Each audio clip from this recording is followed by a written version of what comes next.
ఏపీటీఎస్సీ TGT maths exam జరిగిన సందర్భంగా morning and evening షిఫ్ట్లో వచ్చినటువంటి కరెంట్ అఫైర్స్ నుంచి మనం క్వశ్చన్స్ తీసుకున్నాం. ఆల్రెడీ గత క్లాస్లో మనము పార్ట్ 1గా కొన్ని క్వశ్చన్స్ అయితే తీసుకోవడం జరిగింది. ఒక 12 ప్రశ్నలకి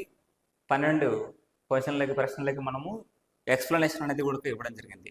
ఇప్పుడు 13th క్వశ్చన్ నుంచి మన 26th క్వశ్చన్ వరకు ఇక్కడ మనకు మొత్తం టోటల్గా వచ్చినటువంటి మార్నింగ్ అండ్ ఈవినింగ్ షిఫ్ట్లో ఈ కరెంట్ అఫైర్స్ అనేది మనము డిస్కస్ చేద్దాం.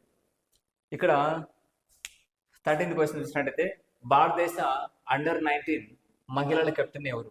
అంటే మనము స్పోర్ట్స్ కేటగిరీ గురించి లాస్ట్ క్లాస్లో కూడా మనం డిస్కస్ చేయడం ఏంటంటే, మనము మార్నింగ్ అండ్ ఈవినింగ్ షిఫ్ట్లో మనం చూసినట్టయితే దాదాపు 5 to 6 క్వశ్చన్స్ స్పోర్ట్స్ నుంచి వచ్చాయి. అందులో మనకు అండర్-19 గురించి కూడా అడగడం జరుగుతుంది. ఓకే, అండర్-19 రంజీ ట్రోఫీ కూడా అడగడం జరుగుతుంది. సో భారతదేశం అండర్-19 మహిళల కెప్టెన్ ఎవరు? సో ఆన్సర్ వచ్చేసి నిక్కీ ప్రసాద్. అదేవిధంగా ఫస్ట్ సుప్రీంకోర్టు జస్టిస్ ఎవరు? సో హరిలాల్ హెచ్జే కానియా అని చెప్పుకుంటాం. అదేవిధంగా the sugar bowl of the India, the coffee bowl of the India, ఈ 2 క్వశ్చన్స్ చూడండి. జీకేలో చాలా స్మార్ట్ క్వశ్చన్స్, వీటి కూడా చూసుకోవాల్సి ఉంటుంది. The sugar bowl of India వచ్చేసి Uttar Pradesh, the coffee bowl of India వచ్చేసి మనకి కర్ణాటక. అండ్ ప్రపంచంలో అత్యంత వేడి ఉన్న దేశం ఏది? లిబియా. ప్రపంచంలో అత్యంత వేడి ఉన్న దేశం ఏదంటే లిబియా. పెన్నా నది జన్మస్థానం అడిగారు అనమాట. కర్ణాటకలోని చిక్బలాపూర్ డిస్టిక్ లో ఉన్నటువంటి నంది హిల్స్ దాని యొక్క జన్మస్థానము. అక్కడ నుంచి మన ఆంధ్రప్రదేశ్లో ఎక్కడ ప్రవేశిస్తుంది అంటే మొదట సత్యసాయి జిల్లా నుంచి కడప మరియు నెల్లూరు డిస్టిక్ మీదుగా బంగాళాఖాతంలో కలిసిపోతుంది. సో పెన్నా నది జన్మస్థానం. సో మనము కర్ణాటకలోని చిక్బలాపూర్ డిస్టిక్ లో ఉన్నటువంటి నంది హిల్స్ లో జన్మించి అక్కడ నుంచి ఆంధ్రప్రదేశ్లో సత్యసాయి డిస్టిక్, కడప మరియు నెల్లూరు జిల్లాల మీదుగా బంగాళాఖాతంలో కలిసిపోతుంది.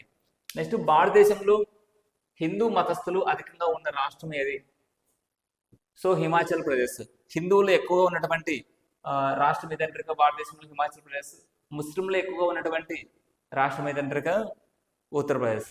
అదేవిధంగా సుప్రీంకోర్టు 51st అంటే 51వ చీఫ్ జస్టిస్ ఎవరు? ప్రధాన న్యాయమూర్తి. చీఫ్ జస్టిస్ అంటే ప్రధాన న్యాయమూర్తి. ఓకేనా? సుప్రీంకోర్టు 51వ ప్రధాన న్యాయమూర్తి ఎవరు అంటే సంజీవ్ ఖన్నా. ఈయన వచ్చేసి 2019 జనవరి 18 నుంచి 2025 మే 11 వరకు ఉన్నాడు అనమాట. రీసెంట్గా మే 11 వరకు ఉన్నారు. సో ఇదే పేరు వచ్చేసి మీకు ఆప్షన్స్లో ఉంటుంది. మరియు 51st ఇచ్చాడు, 52nd కూడా ఉంటుంది.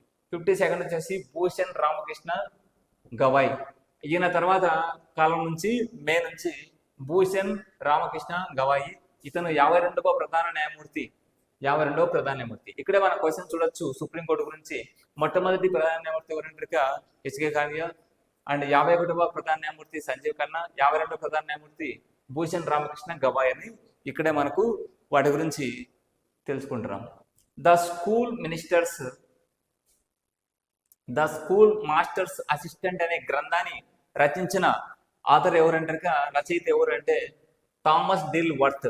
ఇది కూడా బుక్స్ అండ్ వాటి యొక్క ఆథర్స్ అనేది తెలుసుకోవాల్సిన విషయం. కుట్టకం అనే పద్ధతి ఎవరు కనిపెట్టారు అంటే, కుట్టకం అనే పద్ధతిని ఎవరు యూజ్ చేశారు, ఎవరు ఉపయోగించారు అంటే ఆర్యభట్ట. మొట్టమొదట ఆసియా గేమ్స్ ఎక్కడ నిర్వహించారంటే ఇండియాలోని న్యూఢిల్లీలో నిర్వహించడం జరిగింది మొట్టమొదటి ఆసియన్ గేమ్స్. ఎప్పుడు? 1951వ సంవత్సరంలో ఇండియాలోని న్యూఢిల్లీలో మొట్టమొదటి ఆసియన్ గేమ్స్ నిర్వహించడం జరిగింది. గ్రీన్ వరల్డ్ ఎన్విరాన్మెంట్ అవార్డు ఎవరికి ఇవ్వడం జరిగింది రీసెంట్గా? Green world environment award CIL coal India లిమిటెడ్కి గ్రీన్ వరల్డ్ ఎన్విరాన్మెంట్ అవార్డు అనేది ఇవ్వడం జరిగింది. ఆర్మీ శిక్షణ సంస్థ ఎక్కడ ఉంది? సిమ్లాలో ఉంది. అదేవిధంగా ఫేస్బుక్ CEO ఎవరు? Mark Zuckerberg. సో వీటిని అన్నింటినీ మనం బేస్ చేసుకుంటే జీకే క్వశ్చన్స్ బేసిక్గా అడగడం జరిగింది. స్పోర్ట్స్ గురించి చాలా మ్యాక్సిమం కొంచెం డెప్త్గా రంజీ ట్రోఫీ అండర్-19 లాంటి questions and cricket sports player and వాటికి సంబంధించినటువంటి గేమ్ వాటి గురించి కూడా అడగడం అయితే జరిగింది. ఇంకా కొన్ని క్వశ్చన్స్ అనేది మనకు లాస్ట్ ఇంతకుముందు చెప్తున్నటువంటి క్లాస్లో కూడా చెప్పుకున్నాం. సో దాదాపు 6-7 ప్రశ్నలు వచ్చేసి మనకు స్పోర్ట్స్ నుంచి అడగడం అయితే జరిగింది.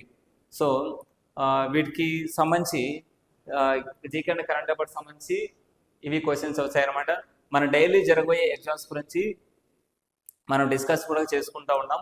దాదాపు ఇక్కడ చెప్పుకున్నటువంటి ఎక్స్ప్లెయిన్ చేసుకున్నటువంటి కరెంట్ అఫైర్స్ నుంచి 4 to 5 క్వశ్చన్స్ మన ఎక్స్పెక్టెడ్ క్వశ్చన్స్ కరెంట్ అఫైర్స్ నుంచి ఏదైనా రావడం అయితే జరిగింది.